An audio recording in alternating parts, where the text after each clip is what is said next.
Bonjour à tous. En ces temps où nous ne sommes pas très rassurés par tout ce qui se passe, je me suis dit que ce serait bien de faire une vidéo où nous pourrions un petit peu nous détendre, changer un petit peu d'air et pouvoir donc se cultiver en découvrant de nouveaux films. Pour cela, nous allons faire un petit tour sur les films parlant d'épidémie.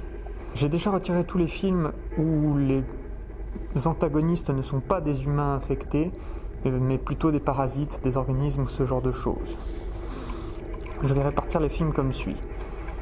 D'abord les films qui parleront de pandémie classique, ensuite les films de zombies, puis les films un peu plus exotiques et les petites exceptions ou les films qu'on peut rattacher à la thématique de la pandémie, même si ce n'est pas tout à fait ça qui est au cœur du film.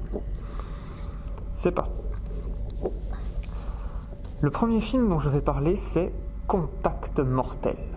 C'est un film des années 80 qui a l'avantage d'être vraiment réaliste dans la progression de l'épidémie. Il y a un accident dans un laboratoire d'expérimentation P4 et on suit la procédure de quarantaine qui circonscrit l'épidémie, l'accident au laboratoire, et on regarde du coup comment évolue la situation. C'est un film qui est peu impressionnant parce qu'il est très réaliste dans sa méthode d'isolement.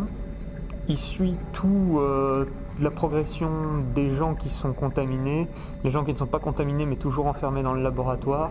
Ils suivent assez bien tous les différents enjeux qui sont développés dans cette situation, y compris la réaction des autorités. Et les autorités réagissent d'une façon qui est tout à fait cohérente.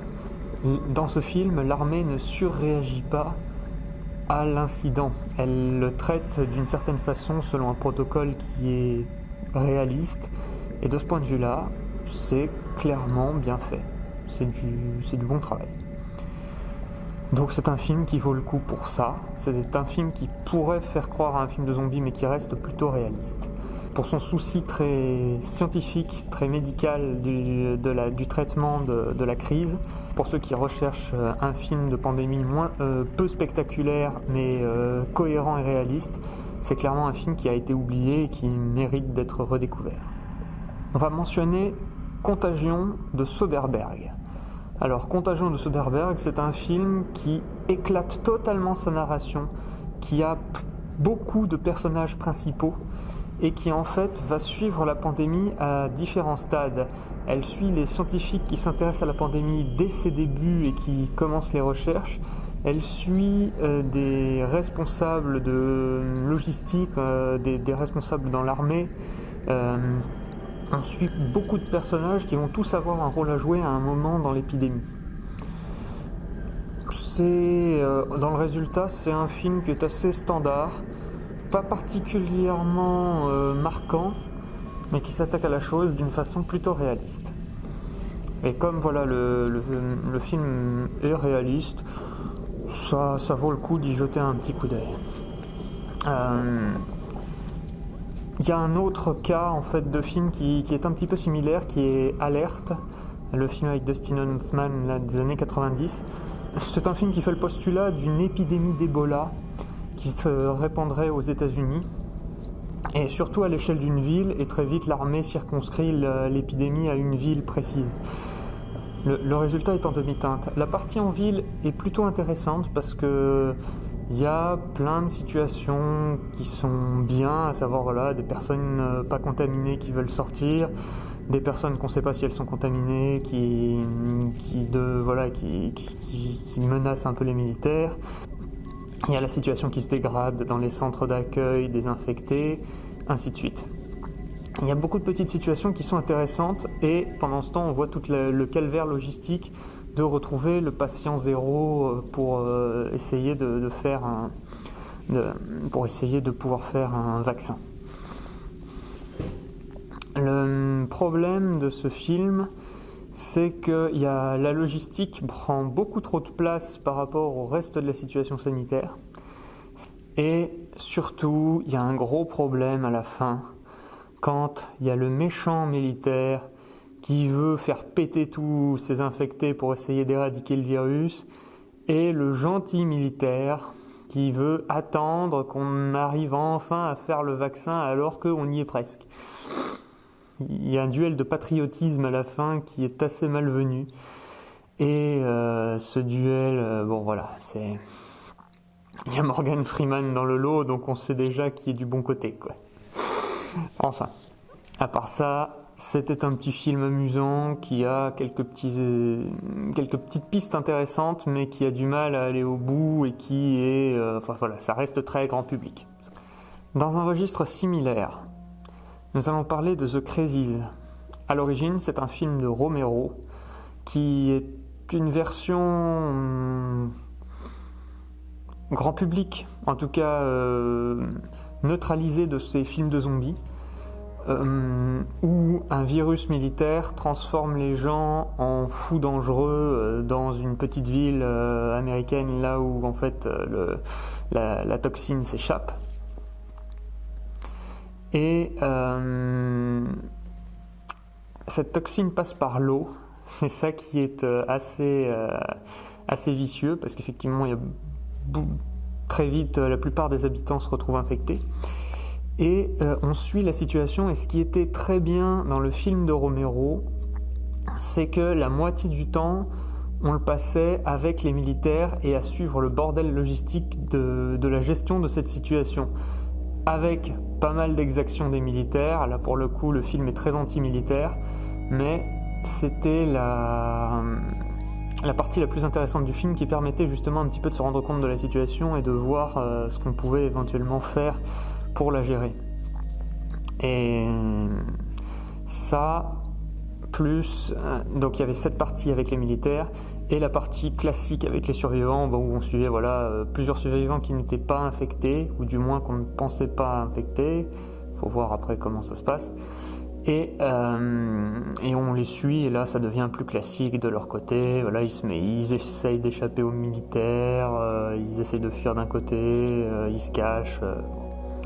Et il y a un remake donc de The Crazies qui a été fait au cours des années 2000. Et ce remake-là a évacué complètement les militaires du récit. On ne voit plus du tout le point de vue des militaires, à part un petit moment où il y a un soldat qui enlève son masque et qui leur dit oui, je suis de votre côté, les infectés, faites tout comme vous faites, continuez, essayez de vous en sortir, moi je suis pas là pour tuer les Américains. Bon, voilà. À part ça, c'était un petit film sympathique qui était assez efficace. Il y avait effectivement des petites scènes intéressantes de pétage de plomb ponctuels, jusqu'à ce qu'en fait il y ait tellement de pétage de plomb de tous les côtés que la situation devient complètement ingérable et qu'effectivement là la ville bascule un peu dans le chaos, que l'armée commence à essayer d'encadrer ça en faisant du centre d'accueil d'infectés, mais on peut pas vraiment savoir. En fait, les procédures de tri sont évidemment problématiques. Il y a des non-infectés qui se retrouvent avec les infectés et inversement. Voilà. La situation dégénère complètement jusqu'à ce qu'on retrouve notre petit groupe de non-infectés qui essayent de survivre aux infectés et de quitter la zone parce qu'ils savent que, comme la situation est hors de contrôle, l'armée va griller complètement la zone à partir d'une certaine heure. Donc, voilà, on suit un petit peu, c'est un film qui est assez rythmé, qui enchaîne bien les différentes situations et qui est plutôt efficace. Donc un bon remake qui perd l'aspect politique de son ancêtre, parce qu'on sait que Romero, c'était surtout la politique et le social qui l'intéressait. On perd ce côté-là, mais on gagne en divertissement et pour une fois, le remake va au bout. Il ne nous quitte pas en plein milieu comme le faisait le film de Romero qui par manque de budget ne terminait pas la situation. D'un seul coup le film se terminait, on était là, il n'est pas fini le film. Eh ben si.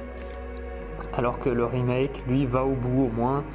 Quand on arrive à la fin du remake, on fait bon, au moins ils sont allés où. Donc 2 films à découvrir et à voir qui sont tous les 2 intéressants.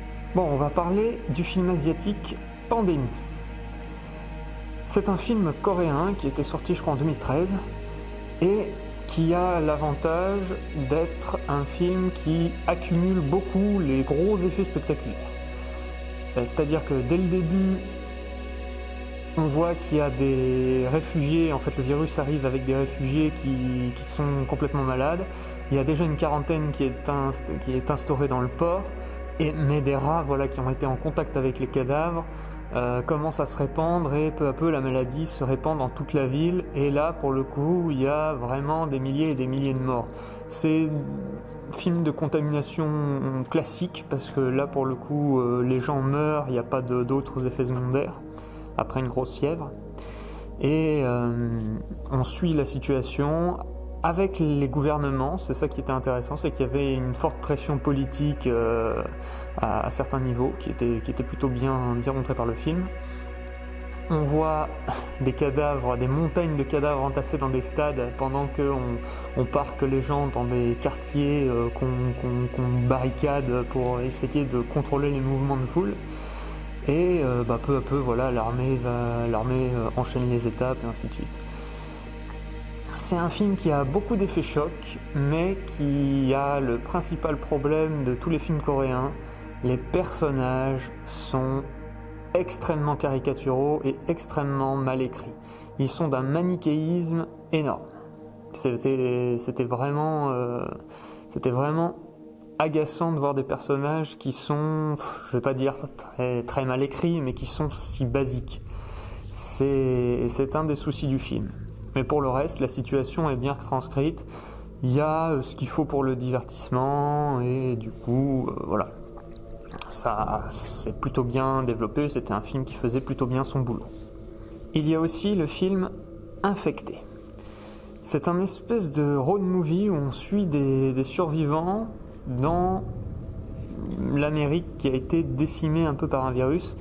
Et donc, on va suivre leur pérégrination en s'attachant. C'est surtout un film qui est attaché à l'aspect humain et qui voit comment est-ce que nos survivants réagissent aux situations et pour se défendre en fait, pour pas être en contact avec le virus, et comment le virus a profondément bouleversé la vie de tout le monde.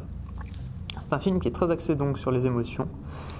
C'est un film c'était un film qui était plutôt efficace, qui était en fait efficace dans son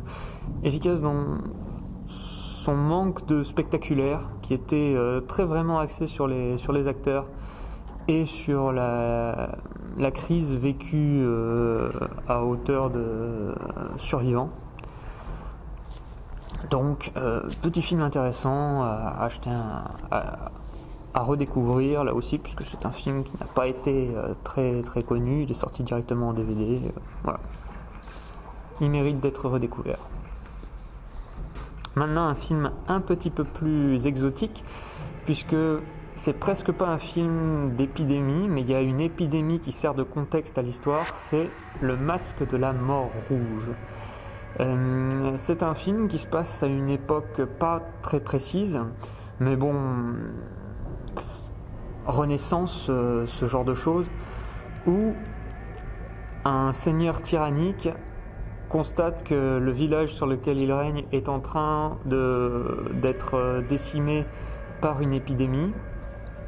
Et du coup, pour se protéger et protéger les nobles qui l'entourent, il réunit donc tous les nobles des environs dans son château, et pendant que l'épidémie est en train de faire rage à l'extérieur des murs, il s'adonne à la débauche. On voit toute la corruption du pouvoir, toute la corruption qui imprègne un peu ces hommes-là. Voilà. Et c'est surtout le personnage principal du seigneur cruel, qui est interprété par Vincent Price, qui s'en donne à cœur joie en apôtre de Satan, là pour le coup en sataniste, qui dit éduquer les autres en leur faisant des gros coups de poignard dans le dos. Ce personnage est délectable. Tout le temps, il a une saloperie à faire sous le capot. Il a une majesté. En fait, il a un tel naturel dans la méchanceté que ça en devient vraiment un personnage qui est jubilatoire. Et pendant que l'épidémie est en train de faire rage à l'extérieur, on voit comment ça se passe à l'intérieur, et puis bon, peu à peu, vous verrez ce qui se passera, ce sera sympathique. Voilà, mais c'est un film qui est un peu à la lisière du fantastique, qui flirte avec l'imagerie un peu satanique, en tout cas une image baroque, une esthétique baroque qui est très très plaisante pour ces films des années 60. C'est vraiment une production c'est d'ailleurs la production de Roger Corman la plus connue et une des plus appréciées. Donc très bon film classique à redécouvrir avec du jeu d'acteurs, des dilemmes un petit peu sadiques, pas beaucoup de violence, mais des thèmes qui sont un petit peu vicieux et qui ont de quoi en tout cas satisfaire le spectateur. Avec ça, il faut parler également de Black Death. Black Death, qui est un film qui se passe au Moyen-Âge, avec Sean Bean. C'est un film qui prend pour axe un jeune apprenti moine qui intègre une compagnie de chevaliers qui vont enquêter sur un village qu'on dit dirigé par une sorcière. Et tout cela est en train d'être fait dans un contexte de peste noire qui est en train de ravager toutes les campagnes environnantes. Et comme apparemment c'est un village où la peste n'a pas lieu, on a tout lieu de penser que c'est par sorcellerie que ces gens sont épargnés et ils vont aller mener l'enquête là-bas. Donc c'est un petit film c'est un petit film qui joue essentiellement sur l'ambiance, qui développe de thriller, de suspicion avec un peu de fantastique, mais c'est pas du fantastique qu'on peut prouver en fait. C'est la mise en scène qui fait qu'on pense que certains événements sont fantastiques ou pas. Et c'était un film qui était assez cruel avec ses personnages, qui était assez sombre et qui avait vraiment cette saveur amère de voir un personnage idéaliste virer peu à peu dans la psychose et pas réussir en fait à faire face à des contradictions qui sont en train de le tourmenter. Et c'était un bon portrait qui était bien fait avec ces personnages, et en plus un petit film avec peu de budget en reconstitution de Moyen-Âge qui tentait de faire un truc simple et efficace, et le résultat est tout à fait intéressant. Et le résultat est tout à fait intéressant, c'est un film qui vaut le coup d'être découvert. Nous allons maintenant passer au film de zombies et d'infectés. Pour ça, on va évidemment commencer par La Nuit des Morts Vivants de George Romero. Donc classique du film des années 60, c'est un film d'horreur qui est plutôt novateur à l'époque, quoiqu'il ne parle pas encore de zombies mais plutôt de ghouls. Et il y a tout ce concept de l'être humain qui d'un seul coup se met à changer et après sa mort revient à la vie pour commencer à dévorer les vivants. C'est un concept nouveau à l'époque et il s'en sert déjà pour illustrer, pour créer une atmosphère nouvelle. Il s'en sert surtout pour créer une atmosphère nouvelle de catastrophes qu'on ne voyait pas venir, parce que déjà à l'époque, on est en plein dans la guerre froide et du coup le péril atomique. Et ça crée une nouvelle peur supplémentaire que personne n'avait pu voir venir. Et le film évidemment traite aussi un petit peu de thématiques comme le racisme et ce genre de choses, en tout cas les interactions sociales en temps de crise. C'était un film qui était plutôt efficace pour son époque, même si aujourd'hui évidemment c'est un film qui a un petit peu vieilli et auquel le noir et blanc profite sans vraiment profiter. Ça atténue un peu le gore, mais après pour l'ambiance ça y jouait plus ou moins. C'était un film qu'on voyait de toute façon avec un maigre budget. Et ce film a été remaké par Tom Savini, qui a été acteur dans le Zombie après de Romero, et qui est un des meilleurs maquilleurs de son époque. Et le remake de Tom Savini est assez intéressant parce que on sent qu'il y a plus de budget.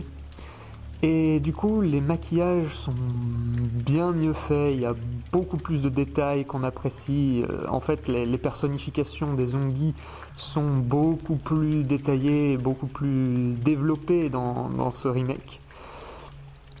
Et la situation est globalement la même, on garde à peu près le propos de base, mais la fin est retravaillée, on voit mieux le propos final, qui est plus intéressant dans ce remake-là. Et les personnages sont aussi plus fouillés, plus développés, c'est vraiment mieux maîtrisé. Là pour le coup, le premier, La Nuit des Morts Vivants, expérimentait, ça ouvrait un genre nouveau. Celui-ci le refait en ayant conscience de ce que tout le genre peut apporter et en gardant l'efficacité. Donc c'est clairement un excellent film que je recommande, surtout le remake, que je préfère à l'original. C'est un très bon boulot fait par un artisan qui a vraiment envie de faire un film honnête. Ce qu'il ne faut pas voir en revanche, c'est les autres remakes qui ont été faits par la suite. La Nuit des Morts Vivants en 3D par exemple, ça faut fuir, ça n'est pas bon. Romero a évidemment continué avec les films de zombies. Il y a donc le fameux Zombie de 78 qui a été donc un énorme succès à son époque, qui a en fait, avec plus de budget et en passant à une échelle beaucoup plus large, commence à vraiment développer le film de zombies, à montrer toutes les possibilités sociales que le sujet permet, que ce soit au niveau des survivants qui se mettent à s'entre-déchirer, qui essayent de survivre parfois à tout prix, quitte à faire du mal aux autres survivants, et du côté des morts qui se mettent à avoir des actions mécaniques et qui donc permettent de parler de la masse, du consumérisme. Ça permet de parler de tout en fait, le zombie. C'est à partir du film Zombie Dawn of the Dead que le concept commence vraiment à être décliné à un peu toutes les sauces. Et donc ce film qui popularise le genre et qui est un énorme succès, donc permet à Romero par la suite d'acquérir sa notoriété et son statut culte progressivement. Il y a un remake donc qui a été fait de ce film par Zack Snyder, donc c'est L'Armée des Morts. Et L'Armée des Morts a un côté qui est tout à fait sympathique parce qu'il prend des personnages qui sont tous globalement attachants. Même le connard de service a des petits pointes de cynisme, qui sont parfois amusantes, même si évidemment tout le monde le taxe de gros con et c'est vrai. Mais c'est un film qui en fait a ce petit goût de l'efficacité, qui est fait vraiment comme une série B, mais avec de très gros moyens et ça se sent. Il y a beaucoup de budget sur les zombies, ça se voit, les effets spéciaux de maquillage sont bien et il y en a vraiment beaucoup. Pour le coup, c'est pas cheap, il y a vraiment des effets de foule déjà qui sont intéressants et imposants. Et la situation est globalement gérée de façon sympathique, à savoir que on s'intéresse régulièrement à tous les enjeux et que le film a un développement qui est assez naturel. On voit une situation qui commence et qui évolue constamment. Ça évolue plutôt dans le sens que le public attend et que le public a envie de voir.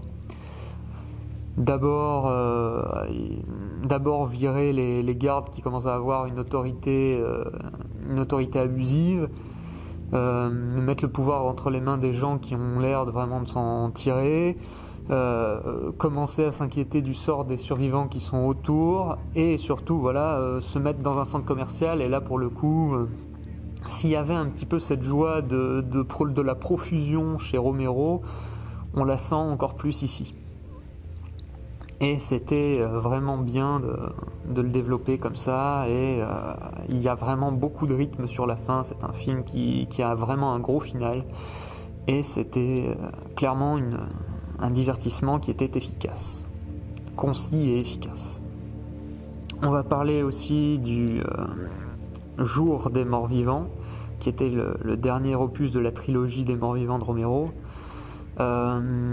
Petit film sympathique qui charge surtout les militaires. C'est surtout un film antimilitariste puisque là ce sont les militaires qui gèrent la base dans laquelle on suit les scientifiques, et donc il y a deux gros pôles. Il y a les scientifiques qui sont en train d'étudier les zombies, puis qui peu à peu développent des théories sur les zombies, pas les comprennent, mais les traitent d'une certaine façon, pendant que les militaires sont clairement des gros beaufs bourrins qui gèrent la situation comme ils peuvent en tirant le plus possible. Et peu à peu, il y a des grosses tensions entre le groupe des scientifiques et le groupe des militaires, et on suit comment la situation va peu à peu dégénérer. C'était un film donc qui était plutôt du côté des scientifiques et contre les militaires. Après, en dehors de ça, c'était surtout un film aussi qui en rajoutait un petit peu plus sur les maquillages de zombies. Il y avait des petits concepts qui étaient intéressants, notamment le concept d'essayer de contrôler les zombies, de leur réapprendre des choses. Et il commençait à planter ça dans ce film-là.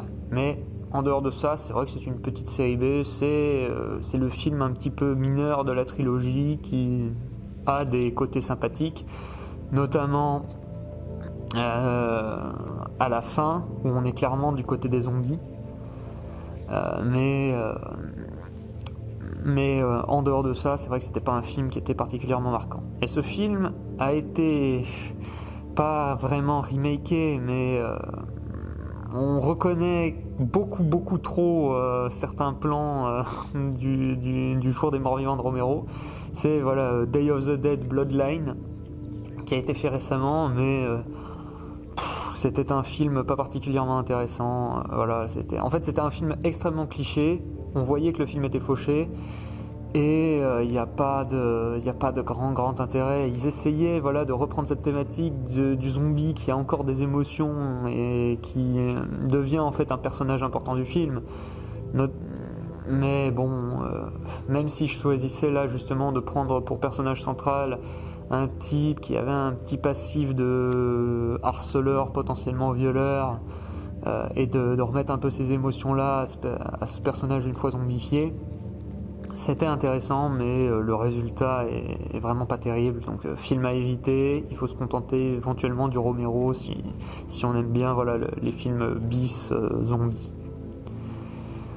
Là où c'est plus intéressant peut-être, c'est dans Land of the Dead, le dernier bon film de zombies de Romero, où on a un nouveau stade en fait d'évolution, avec ville qui sert de refuge aux humains, la structure sociale de la ville avec des riches et des pauvres, même si on ne sait pas trop comment les riches continuent d'être riches.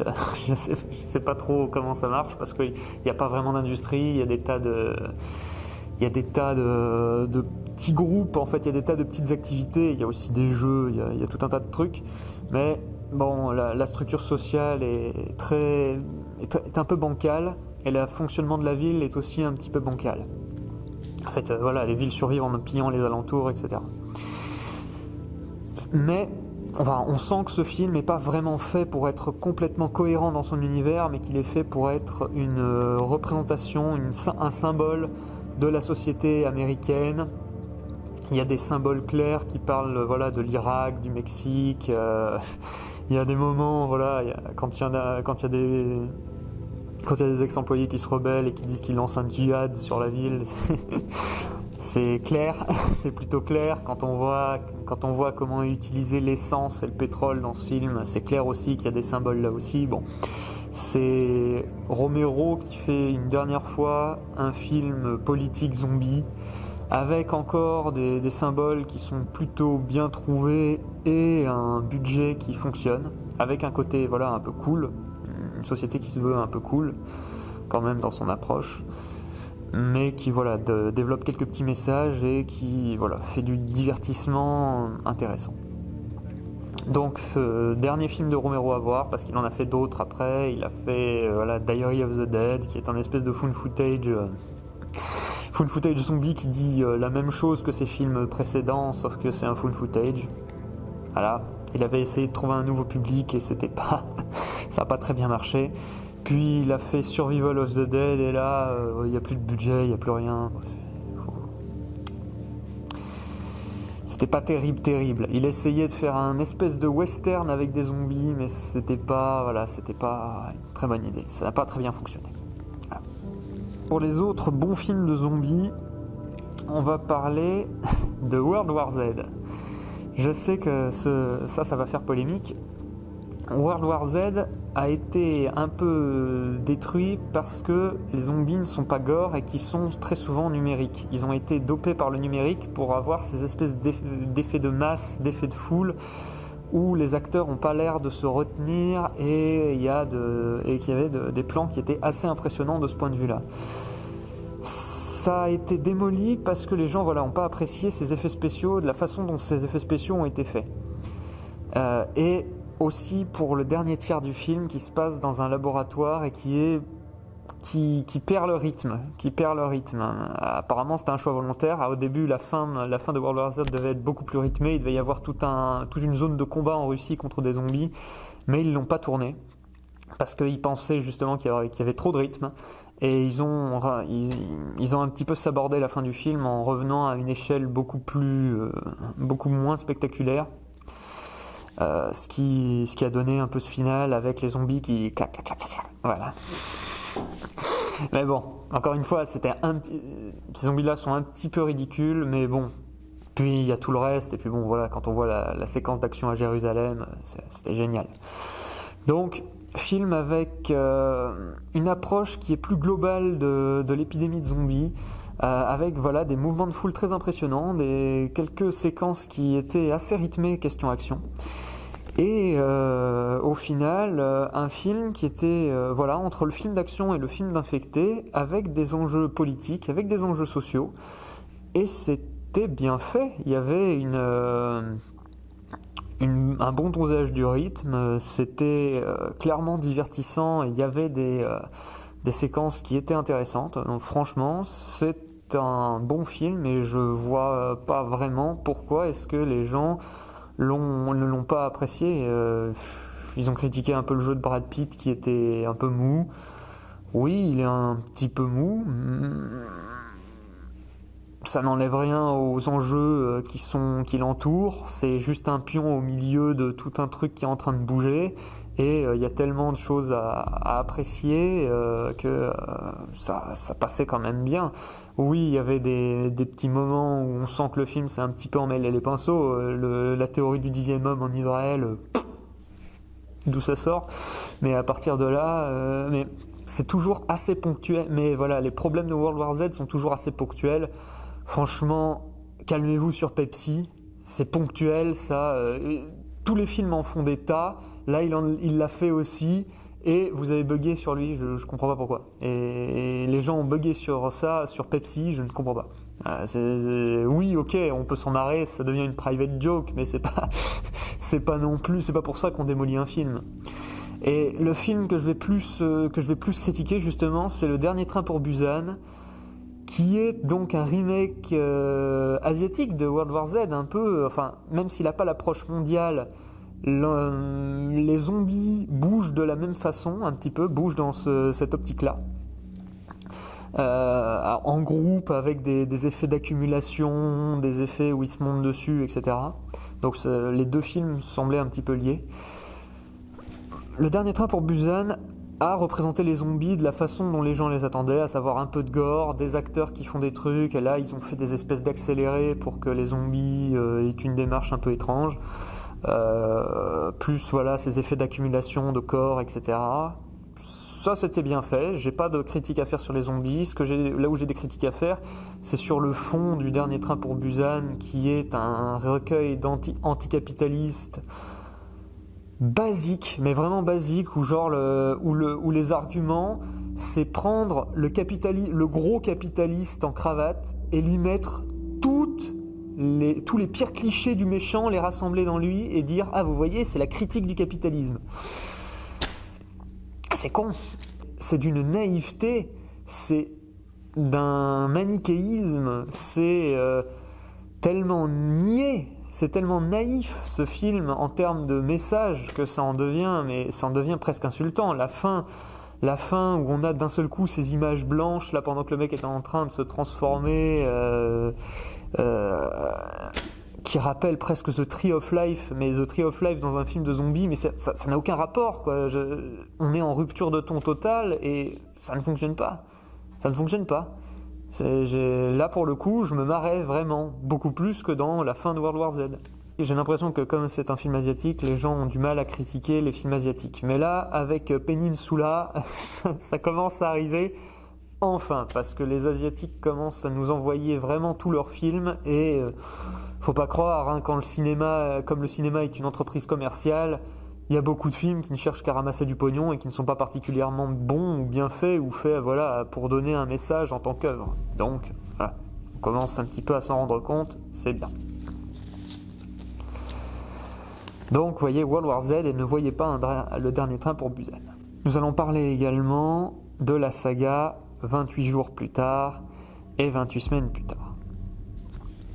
Bon, alors 28 jours plus tard, c'est un petit film que personne n'attendait quand il est sorti et ce qui était sympathique, c'est qu'effectivement, il a relancé un certain goût pour les zombies parce qu'il s'est confronté au sujet sous un angle vraiment agressif. Très dans le ressenti du personnage principal, qui était donc un survivant qui sortait d'un hôpital après un coma et qui découvrait la situation et on apprenait à réagir avec lui. Et donc, c'était classique des films de zombies, mais il y avait ce côté très anglais dans la mise en scène, en fait très percutante avec une caméra portée, pas toujours bien filmée, mais très rapide en fait dans le déroulement.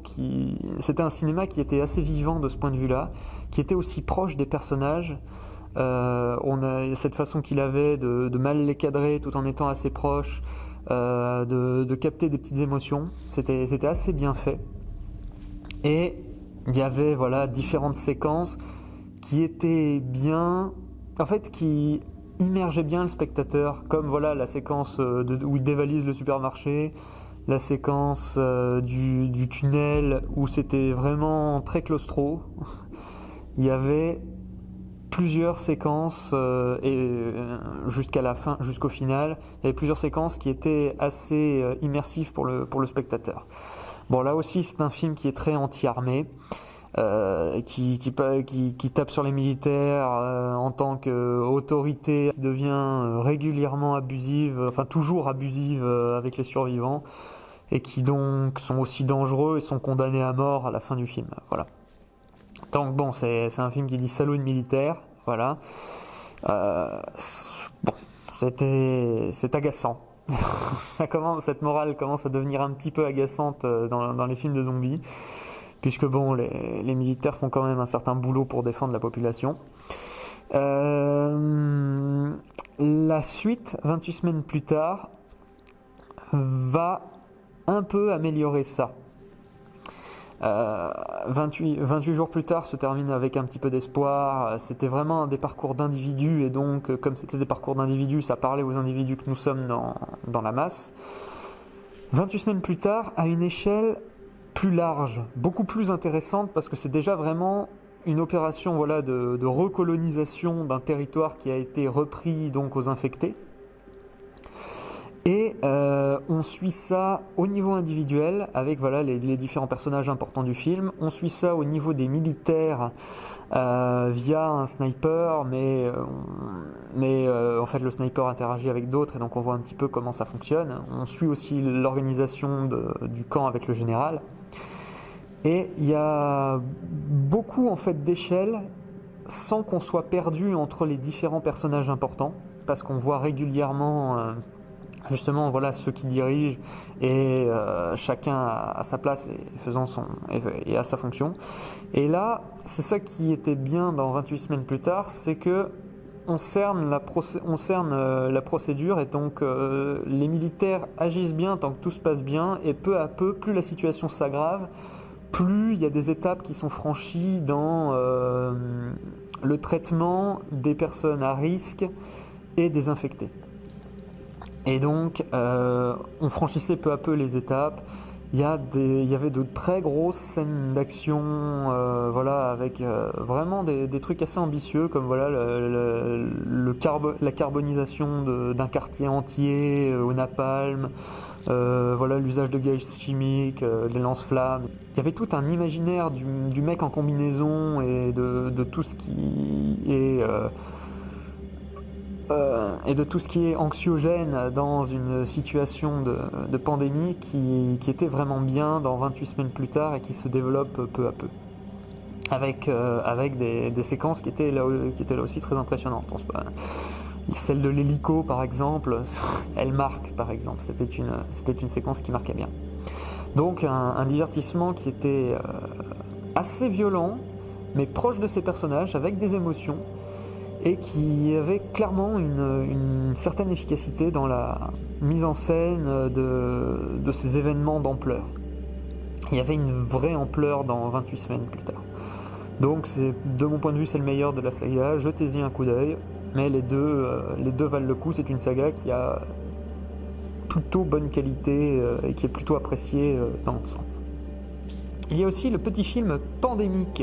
C'est un film de 2016 qui est sorti dans l'indifférence totale. D'ailleurs, même moi, j'étais passé à côté à l'époque parce que j'ai vu l'affiche et j'ai fait mais qu'est-ce que c'est que ce machin? Ça a l'air complètement naze. Et quand j'ai jeté un coup d'œil, en fait, c'était pas mal du tout. C'est un film qui prend place dans un monde où il y a eu une grosse épidémie.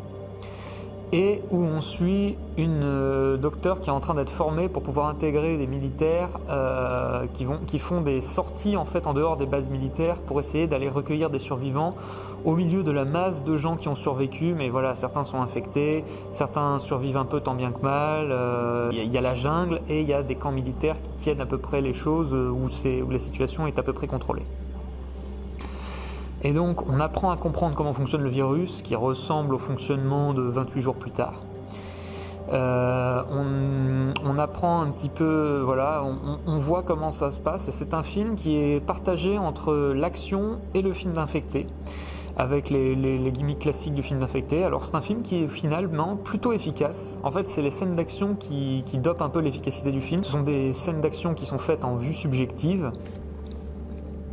via les caméras des casques, et elles sont très fluides. Ça rappelle un peu Doom parce qu'elles sont aussi un peu gore dans leur approche, voilà, des infectés. C'était sympathique de ce point de vue là, ça dope tout de suite l'efficacité, on est dedans, ça fonctionne bien. Et on développe après un petit peu les personnages, on leur donne des motivations, on garde quelques situations classiques du film d'infecté, et comme c'est fait plutôt efficacement, ça marche. Et du coup, c'est clairement sympathique. Je vais parler aussi d'un film un petit peu inhabituel, je vais parler de I Drink Your Blood. Ça, c'est typiquement un film Grindhouse, donc de l'époque des années 70, des films Grindhouse, où on a une situation qui est complètement aberrante, mais où voilà, le but c'est clairement de faire un petit film d'horreur cheap qui va être un peu convivial et sympathique. C'est le concept qu'ont repris Tarantino et Rodriguez pour faire leur diptyque Grindhouse, Planète Terreur et Boulevard de la Mort. Planète Terreur qui est un bon petit film de zombies rigolo, voilà, c'était sympathique, c'était un petit film sympathique, très, très dégueulasse avec beaucoup de maquillage et beaucoup d'humour beauf. Il faut apprécier l'humour beauf, mais il y avait des petites blagues qui étaient sympathiques et quand même, voilà, on voit pas souvent Bruce Willis en méchant, donc allez-y, c'était sympa. C'était un film amusant. Et bon, et I Drink Your Blood, c'est un film qui a vraiment une petite culture du mauvais goût en présentant ces hippies satanistes qui mangent voilà, un plat avec de la viande enragée, de la viande d'un animal enragé, et qui deviennent du coup des infectés, quoi, des infectés enragés qui se mettent à tuer tout le monde, à bouffer les gens dans la petite ville qui sont venus squatter, etc. Et donc c'est clairement un film de mort aux hippies, hein, c'est ça dans le final, c'est ça le message final. Et donc du coup voilà, les hippies satanistes, c'est le petit trip qui a rendu en fait ce film culte avec le temps. Et C'est un film qui n'est pas d'une énorme qualité, hein. Clairement, il y a beaucoup de gens qui ne sont pas des acteurs dans ce film, ça se voit, il n'y a pas énormément de budget. Mais voilà, il y a des petites séquences qui font un petit peu... qui fonctionnent, en fait, qui fonctionnent parce que vraiment il y a un petit côté cracra, il y a un côté un peu crado dans la représentation de ces enragés. Et c'est comme tous ces films qui font de la contamination en passant par la nourriture ou par l'eau. Il y a quelque chose toujours de vicieux dedans qui fonctionne bien. Il y a ce qui dérange un peu, qui fait gargouiller le ventre, qui prend aux tripes. Et ce film, ça fonctionnait bien sous cet angle-là, justement. Et pour ça, pour ceux qui apprécient de regarder un petit film de mauvais goût avec des quasi-zombies en mode voilà, hippie sataniste, même si le film ne mérite pas forcément d'être aussi culte, c'est le concept qui est culte, moins la façon dont le film vraiment le met en scène. Mais il y a des petites choses à offrir, et voilà, pour ceux qui aiment, pour ceux qui apprécient le mauvais goût, c'est un petit film intéressant. Nous allons maintenant passer aux films qui sont des films d'infectés, mais qui ne sont pas tout à fait comme des films de zombies, qui ne fonctionnent pas, qui fonctionnent d'une façon similaire, mais qui n'ont pas le même concept. Donc la première saga dont je vais parler dans ce cadre-là, c'est la saga Démon. Ce sont des films italiens de Lamberto Bava, qui sont des films qui ont chacun leurs particularités qui sont assez intéressants. Le premier, donc Démon, tout simplement, est un film qui se passe dans un cinéma où les spectateurs viennent donc pour voir un film sans savoir lequel c'est. Ils sont invités comme ça au hasard. Et ils commencent à regarder le film, qui est un film d'horreur classique avec des jeunes qui sont en train de voir, des jeunes qui sont en train de faire du camping et qui se retrouvent peu à peu infectés donc à cause d'un masque, mais bon, c'est accessoire. Ils se retrouvent infectés et ils se transforment en démons, et peu à peu dans le cinéma il se passe les mêmes événements que ce qui se passait dans le film. Et ce qui est bien, c'est qu'il y a tout un jeu autour justement un peu des codes du cinéma, pendant en même temps que la situation est en train de dégénérer et qu'il y a des tas de personnes qui se font contaminer peu à peu dans le cinéma, et que ça devient vraiment un film de zombies à la fin où les survivants essayent de bloquer les portes, essayent d'interagir en groupe pour survivre aux démons, pendant qu'ils se disent ça a un lien avec le film, il faut trouver quel lien il y a avec le film, qu'est-ce qu'on peut faire pour arrêter cette contamination, etc. Donc c'est un film qui était vraiment divertissant. Il y avait beaucoup de choses qui étaient vraiment sympas dans ce film, qui fonctionnaient bien, un bon gros film bis. Et il y a un imaginaire du démon avec les yeux qui brillent, les hommes avec les yeux qui brillent dans le noir, c'est très exploité par le film, et ça fonctionne très bien, les plans où ils ont tous les yeux qui brillent, ça fonctionne super bien. Donc, très bon film à voir, vraiment une bisserie sympathique, avec le premier film de Démon, et le deuxième est tout aussi bien de mon point de vue, puisque là c'est à peu près la même situation, sauf que ça ne se passe pas dans un cinéma, ça se passe dans un immeuble, et qu'en fait c'est des gens à différents étages, on suit en fait différentes personnes qui n'ont aucun lien les unes avec les autres, sinon d'habiter dans le même bâtiment. Et elle regarde une émission à la télé, et l'émission qui est diffusée, donc c'est un film où les personnes se retrouvent infectées donc par les démons, et toutes celles qui regardent en fait ce film se retrouvent infectées elles aussi. Bon, je vais pas dire que c'est un message sur les médias, je pense pas, mais bon, c'était amusant, le parallèle est amusant. Et le fait est que y a beaucoup de démons d'un seul coup qui apparaissent à différents endroits en fait du bâtiment. Les animaux aussi peuvent être infectés, et il y a tout un tas de concepts vraiment sympas, de concepts vraiment marrants en termes de films d'horreur qui sont essayés. Et ça devient un gros film de survie à l'échelle d'un bâtiment où tout le monde où toute une partie des gens sont infectés dans le bâtiment. Donc gros film de survie assez sympathique, où il se passe beaucoup de choses, parce que dès qu'en fait il y a une situation dans un appartement, on passe dans un autre appartement, et ainsi de suite, il y a plein de situations qui se développent en même temps. jusqu'à ce qu'on sorte de l'immeuble, jusqu'à ce qu'on finisse par sortir de l'immeuble, et là, vous verrez comment ça se passe. Et cela me permet donc de faire le lien avec la saga REC, qui était une saga de found footage débutée dans les années 2000, en tout cas les 2 premiers étaient des found footage, et ces 2 films sont assez liés à Démon, ou en tout cas au concept. C'est basiquement une journaliste qui fait un reportage télé sur un groupe de pompiers qui vont être amenés sur une intervention, et donc sur le premier film, on va suivre cette équipe de pompiers et donc tout ce qu'ils vont traverser, et puis peu à peu on se rend compte que c'est une situation de contamination, et peu à peu ils sont mis en quarantaine et on voit comment ils essaient de survivre alors que c'est en train de se développer.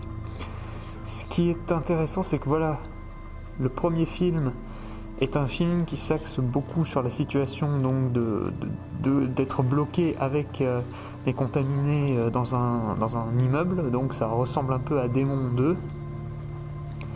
Sauf que on découvre peu à peu ce qui est en train de se passer, et de plus en plus on va vers quelque chose de fantastique, quelque chose de théologique. L'isolation en fait du mal avec possession, ce genre de choses. Puis tout ça qui culmine vers un final qui maintenant est assez connu parce qu'il a été un petit peu spoilé et pas mal aussi parodié. Et REC 2 reprend reprend le premier là où il s'arrête, en suivant plusieurs équipes, essentiellement l'équipe des policiers qui vont rentrer dans l'immeuble pour essayer d'aller secourir les survivants, et une équipe de jeunes qui essayent d'entrer dans l'immeuble pour savoir ce qui s'y passe. Alors, il y a des soucis, il y a pas mal de soucis, mais c'est un film qui est quand même beaucoup plus généreux.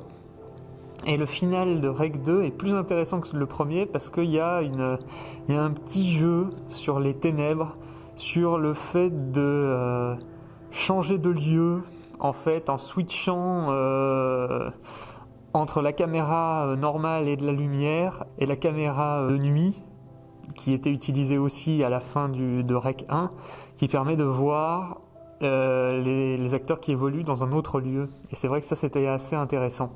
Il y avait des idées comme ça de mise en scène qui étaient plutôt sympathiques à la fin. Donc voilà,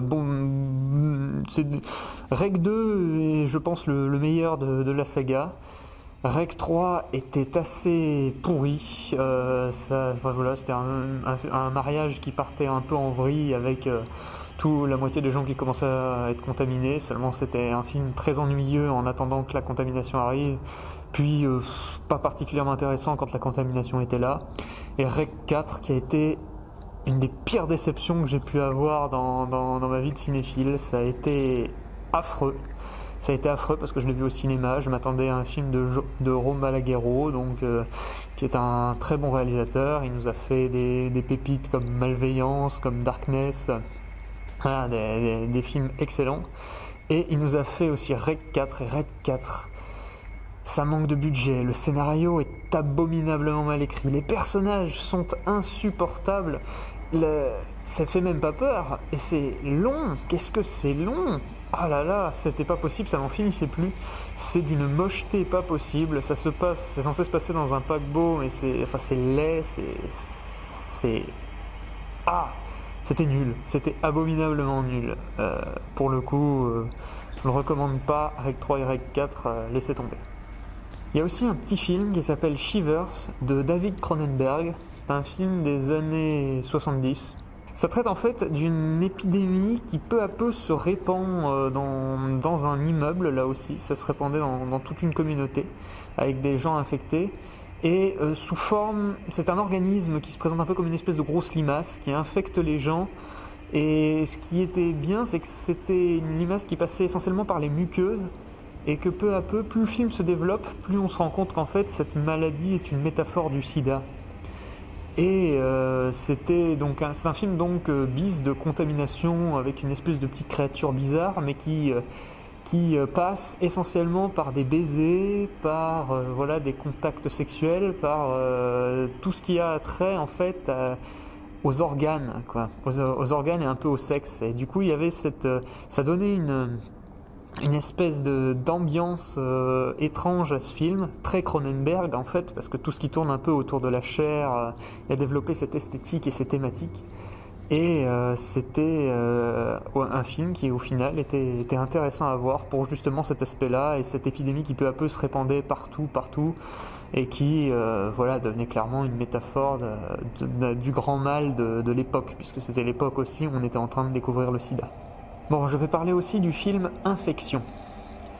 Infection est un film qui ne devrait pas être dans cette liste à la base, parce que c'est un film qui reprend tous les codes du film de fantôme japonais. Il en a vraiment tous les aspects. Mais ce qui est intéressant en fait, c'est que c'est un film qui s'est en train de se passer dans un hôpital au Japon, où tout le monde est en sur-régime, ils manquent tous de matériel, ils font des heures supplémentaires, ils n'arrivent pas à en voir le bout, ils ont des patients avec des trucs totalement improbables qui leur arrivent. Et alors qu'ils ont tout un tas de problèmes sur les bras et qu'ils ont des situations très très graves qui dégénèrent peu à peu les unes après les autres, il y a énormément de concepts d'horreur dans ce film, alors qu'ils sont en train de gérer tout un tas de trucs, on leur apporte un patient avec une maladie inconnue qui est en train de faire fondre sa peau, ses tissus. Et sans que le film ne devienne gore, mais il suggère beaucoup, le film part dans une espèce de système de hantise en fait, et il y a des tas et des tas de concepts de peur qui sont utilisés avec les différents personnages, et c'était vraiment très bien fait, c'était très varié, c'était plutôt rythmé, et il y avait vraiment une ambiance un petit peu sale qui fonctionnait très très bien. Donc c'était un film très intéressant que je recommande vraiment. C'était un film d'épouvante qui respecte les codes du film de fantôme japonais, mais qui essaye justement de les faire évoluer et qui dope ça avec cette angoisse de la contamination. Et il y a aussi tout un jeu avec la colorimétrie du film qui évolue au fur et à mesure du film. Voilà, c'est un film qui est plein d'idées très intéressantes et qui fait quelque chose d'inhabituel. Et donc, je ne suis pas vraiment un grand fan des films de fantômes japonais. Il y en a qui sont intéressants, The Grudge était intéressant, mais The Ring par exemple, je trouve que c'est un film qui ne mérite plus qu'on s'y intéresse. Le remake l'a enterré sur tous les points. Et puis c'est un film qui est assez moche et qui contient pas beaucoup de choses, le premier The Ring, contrairement à son remake. Maintenant, je vous invite vraiment à jeter un coup d'œil à Infection qui, en utilisant des codes qu'on connaît, réussit à faire quelque chose qui a une approche nouvelle et qui fonctionne vraiment bien. Les Japonais, ils ont un jeu très théâtral et donc ils surjouent beaucoup, mais les situations font quand même appel à des peurs qui sont réelles et elles font bien fonctionner sur le spectateur. On va parler aussi de la saga Body Snatchers. Donc là, ça commence avec le film des années 50 qui nous parle du péril communiste, clairement, où en fait les végétaux venus de l'espace qui sont en train de transformer les gens sont en train en fait de tous les standardiser, et la perception qu'a le film donc de cette standardisation, c'est vraiment l'allégorie du communisme où tout le monde est égal à tout le monde et où tout le monde finit par se ressembler, et dans la déshumanisation en fait, où tout est mis à niveau par le bas. Et donc c'était un petit film qui était intéressant, mais qui a un peu vieilli. Aujourd'hui, le message sur le communisme a un peu vieilli, parce que c'est très bourrin, c'est assez primaire au final. Après, le film reste intéressant parce qu'il plante un univers où il y a des codes effectivement à prendre, et où cette angoisse toujours, cette paranoïa de savoir si la personne en face est infectée ou pas, ça fonctionnait toujours. Voilà, même si en fait ce qui a vieilli, c'est la perception du communisme comme d'une maladie ou d'un parasitisme. Ouais. Le deuxième, qui est le film des années 70 avec Donald Sutherland, est une version qui est déjà bien modernisée, puisque là l'enjeu c'est plus de voir les différents personnages comme vraiment des individus, et que ces individus perdent tout ce qui fait leur spécificité. C'est vraiment une peur plus intime qui touche davantage aux personnes elles-mêmes et qui donc touche le spectateur plus facilement également, puisque là c'est plus seulement au niveau de la masse et de la politique, c'est vraiment en termes d'individualité. Et du coup, dans cette version des années 70, ça a augmenté un peu d'échelle, on sentait qu'il y avait plus de budget, parce que là c'est vraiment un peu à l'échelle d'une grande ville que c'est en train de se développer. Et on suit toute la progression avec quelques effets spéciaux qui sont déjà sympathiques pour l'époque et qui plantent vraiment ce contexte d'une épidémie qui est en train de s'étendre et où peu à peu on voit que c'est pas le camp c'est pas le camp des humains qui est en train de gagner petit à petit. Donc c'était un bon film là aussi avec de la paranoïa, il y avait quelques petits codes qui étaient sympathiques. J'en viens maintenant au troisième film de cette saga, donc Body Snatchers, qui est le film d'Abel Ferrara. Et ce film doit être mon préféré parce que c'est celui qui a à l'angle le plus série B, qui copie un peu The Thing d'ailleurs dans l'aspect paranoïa. Il copie The Thing, mais il le fait en gardant l'originalité de Body Snatchers. Il le fait à l'échelle d'une base militaire. Donc là aussi, il y a toute une critique des militaires. En fait, là, il assimile les végétaux, donc qui standardisent tout le monde, à la psychologie militaire qui vise à faire rentrer tout le monde dans une case et soumis à l'autorité, etc. C'est ça l'idée. C'est un film anarchiste, Body Snatchers. Un film anarchiste qui prend son temps pour poser un peu ses personnages importants, et parmi eux, donc, il y a un jeune militaire qui est personnalisé avec un truc plutôt sympathique, à savoir le jeu des 5 vérités. Et il y a des trucs inattendus qui sortent durant cette petite séquence, qui permet vraiment de bien poser les personnages. Et c'était vraiment bien fait de ce point de vue-là. Il y a de très très bons personnages dans ce film. Et à l'échelle de la famille, c'était plutôt bien géré, cette invasion et cette normalisation progressive des esprits qui commencent à mettre vraiment mal à l'aise en tant qu'individu. C'était bien géré par le film et ça se développait bien. En quelque sorte, c'était un petit peu quand la chose de The Thing arriverait dans une zone qui soit plus densément peuplée. Et c'était plutôt bien fait de ce point de vue-là.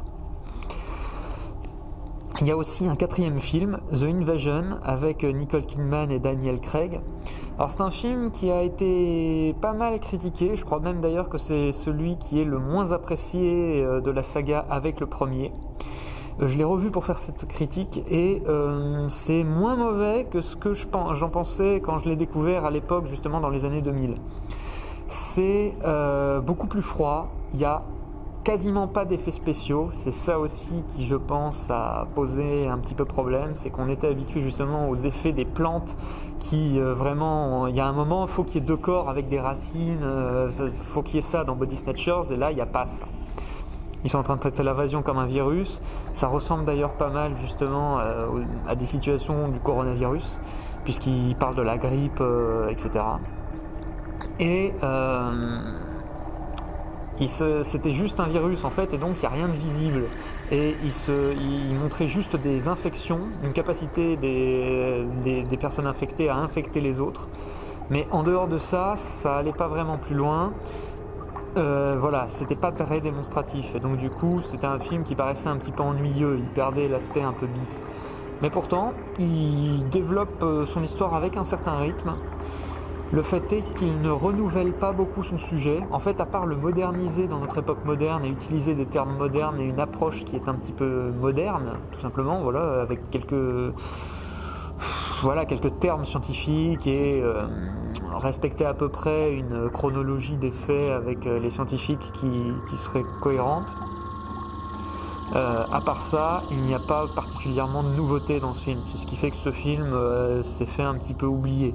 Mais il est potentiellement regardable. Et voilà, il y a d'autres petits films comme Assimilate par exemple qui ressemblent à Body Snatchers, mais qui valent pas particulièrement le coup qu'on en parle parce que voilà, c'était pas particulièrement bien fait. Voilà, bon, et puis il y a d'autres films qui font des allusions comme Le Dernier Peuple avant la fin du monde. Bon, voilà. Je vais pas vraiment en parler, ça n'a pas vraiment sa place ici. Il y a aussi 2 films que je vais citer qui parlent de peur et qui comparent la peur à un virus. En tout cas, la peur a le même mécanisme qu'un virus qui s'étend et qui contamine peu à peu les gens. Et donc, pour ces 2 films de la peur, je vais parler de Miracle Mills et de Pandorum. Et donc, dans Miracle Mills, c'est un film qui se passe dans les années 80. C'est un type qui reçoit un appel à 1h du matin à une cabine téléphonique. Un appel qui a priori ne lui était pas destiné et où il apprend que les missiles sont partis et donc dans les 2 ou 3 heures qui suivent, il va y avoir des frappes atomiques sur la ville. Et donc du coup, on se met à suivre la situation à partir de là. On voit que peu à peu, comme il parle à d'autres gens, ça se répand auprès d'autres gens, que que l'info est en train de circuler. Et ce qui est intéressant, c'est qu'il y a toujours aucun signe de la catastrophe à venir, mais que du coup, la panique se répand peu à peu. Et c'est vrai que c'est un film génial sur l'hystérie collective. C'est incroyable de ce point de vue-là. Le film a vraiment touché juste sur certains points. Et il y a des trucs qui sont vraiment très bien faits. Les personnages sont bien, on sent que c'est vraiment des personnages fonction qui sont là, on les suit parce qu'on est dans l'action, on est avec eux, mais c'est pas particulièrement eux qui nous intéressent, c'est la façon dont ils réagissent, parce que nous, on n'arrête pas de se demander, mais moi, qu'est-ce que je ferais, à qui je m'identifierais, parce qu'il y a des tas et des tas de personnes qui réagissent de façon différente. C'est très intéressant de ce point de vue-là, c'est un film qui contient beaucoup de choses. Le problème de ce film, c'est sa fin, en fait. Sa fin qui, au final, tranche sur la situation, alors que elle aurait peut-être dû ne pas trancher, ou alors trancher d'une autre façon. Mais c'est un film méconnu qui mérite vraiment d'être découvert, parce que c'est incroyable sur le véritable sujet du film. C'est un très bon film sur la contamination de la peur. Donc Pandorum, maintenant. Alors Pandorum est un film qui se passe donc dans l'espace, dans une mission de colonisation dans laquelle on se réveille et où il n'y a plus rien qui marche, tout est détraqué, tout le vaisseau semble détraqué. Et on va suivre avec une équipe de pilotes qui était censée se réveiller et donc qui se réveille peu à peu et qui essaye de reprendre le contrôle du vaisseau. On va suivre leur exploration dans le vaisseau et donc c'est un film avec des créatures étranges qui ont envahi tout le vaisseau. C'est un film avec justement une maladie psychologique, un mal de l'espace qui s'appelle le Pandorum justement. Et la thématique de l'infection va surtout passer avec le Pandorum où en fait c'est l'apparition d'hallucinations qui est un des symptômes justement du Pandorum. Et ce petit truc psychologique va influencer et a une influence et sur les personnages et sur les créatures et sur pas mal de choses. Et donc du coup, il y a ce côté un petit peu infection et propagation de l'infection et surtout le moment où les barrières lâchent qui rend ce film intéressant. Il y a des petites choses, des petites thématiques dans ce film qui se rapprochent de l'épidémie et qui ont vocation à être intéressantes, même s'il y a beaucoup d'autres choses. C'est un film qui est particulièrement filmé, tout le monde n'appréciera pas, mais c'est clairement un film qui dans l'esprit se rapproche un peu d'Event Horizon dans l'approche, mais qui a beaucoup plus de thématiques, qui est beaucoup plus riche et qui a vocation vraiment à apporter quelques petites nouveautés au cinéma d'horreur spatiale d'une façon intéressante. Alors, même si c'est filmé un petit peu surcuté, c'était quand même sympathique. C'était un bon film à découvrir. Bon, en dehors de ça, je n'ai pas vu beaucoup de séries avec des virus. J'ai entendu parler de la série Épidémie qui est sortie en 2020, une série canadienne qui a l'air intéressante, mais je n'ai pas encore jeté un coup d'œil. Donc la série dont je pourrais parler, c'est évidemment The Walking Dead. Série qui est assez intéressante, donc série qui parle de zombies où on va suivre plusieurs personnages et leur survie donc sur plusieurs saisons, avec de nouveaux personnages qui arrivent dans chaque saison, plus ceux qui meurent durant les saisons évidemment. C'était une très bonne série, excellente à ses débuts. Les 3 premières saisons sont vraiment très bonnes.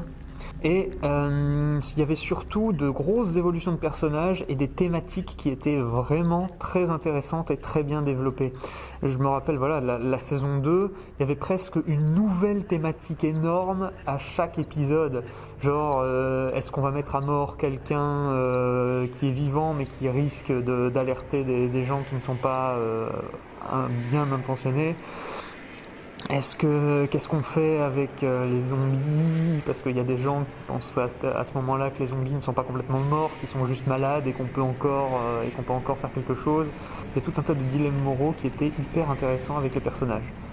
Et voilà, la saison 3, on avait un méchant très haut en couleur, vraiment atroce en fait, un méchant atroce mais qui fonctionnait très bien. Et à partir de la saison 4, le problème c'est qu'à partir de là, même s'il y avait encore des événements qui étaient un peu durs et qui rendaient vraiment la survie encore plus difficile, ça commençait à être un petit peu de la redite. On voyait pas trop où ils voulaient en venir. On commençait à avoir des épisodes qu'on voyait pas trop à quoi ils servaient en se focalisant sur quelques personnages. Et là, il y avait un épisode filler par là, des trucs voilà, qui servaient à rien.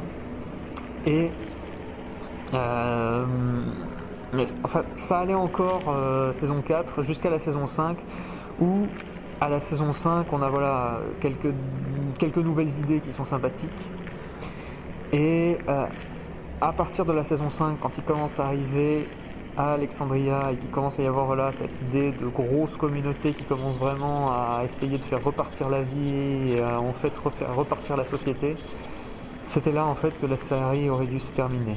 Mais elle continue encore sur plusieurs saisons et malheureusement ces saisons sont de plus en plus vides, en fait elles ont de moins en moins d'intérêt et plus ça a avancé, plus c'est devenu une série d'action où la survie est moins réaliste, en tout cas il y a beaucoup moins d'intérêt et il y a plus grand chose à ajouter en fait, à part avec le personnage de Negan qui était vraiment charismatique pour le coup, comme ils ont pris un super acteur pour l'interpréter et que ça a été vraiment le personnage le plus intéressant des saisons 7 et 8. À part ça, y a peu à se souvenir des autres saisons et du coup c'est devenu une série qui était moins intéressante. Mais quand même, elle valait le coup de la découverte, au moins pour les premières saisons. Les 5 premières saisons déjà, c'est un gros bloc qui mérite clairement d'être découvert. Et très bonne série sur Contamination où évidemment on s'attache beaucoup aux personnages et où les voir évoluer avait quelque chose d'assez satisfaisant. Voilà pour cette vidéo. J'espère que vous allez faire des découvertes dans ce que je viens de vous développer. Encore une fois, si vous avez des suggestions vous aussi de votre côté, ou des oublis de ma part, je ne sais pas, mettez-les en commentaire, ça pourrait être intéressant et on pourrait éventuellement en discuter, parce que j'ai vu évidemment plus de films de contamination, mais il y en a certains que j'ai choisi de ne pas mettre parce que je ne les trouvais pas assez qualitatifs. Voilà, pour le reste, cultivez-vous bien pendant ces périodes de Covid, profitez du Covid pour étudier des films de contamination. Et je vous dis à très bientôt pour la prochaine, ce sera moins anxiogène la prochaine fois. On va revenir un petit peu sur du naturel, ce sera plus tranquille. Voilà, il y a encore beaucoup de choses que j'ai envie d'aborder sur cette chaîne. On aura le temps, vous verrez, ce sera sympathique. D'ici là, portez-vous bien et je vous dis à très bientôt.